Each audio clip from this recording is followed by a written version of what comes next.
Hey guys, Dan Greer, Eclipse DOT coming at you today.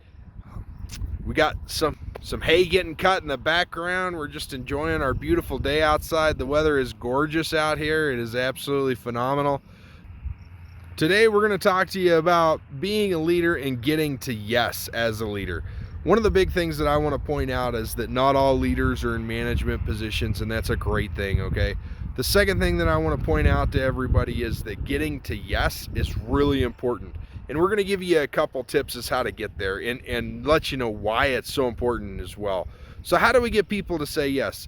A lot of times we ask them about themselves. We ask them to talk about themselves. We ask them questions about how they're doing, and one of the best things that I found is I've been able to walk out, see somebody doing something. Like let's just say that I go out and I see that a breakaway trailer brake isn't hooked up right on a bumper pull trailer.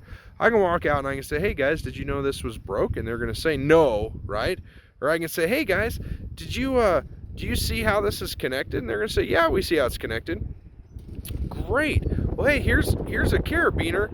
Why don't we change the way it's connected and we'll get it going again. They've already said yes once. They're going to say yes again.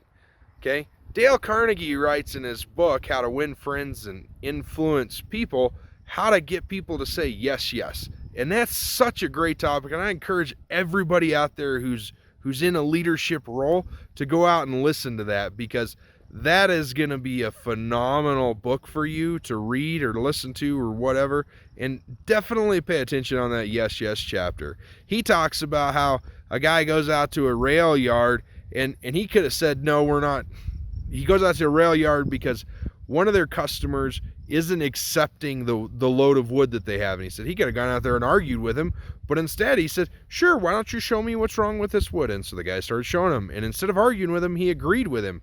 He said, okay, here, why don't you just start throwing stuff out, everything that doesn't meet with it? And he just took time and talked him through it. And then before long, the guy came back and was throwing less and less into the discard pile.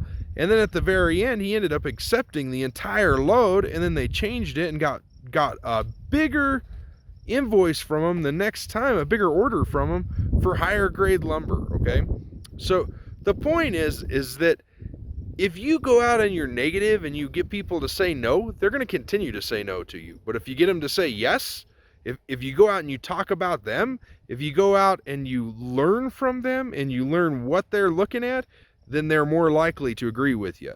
All right, guys, we hope that you learned a lot. Have a great day.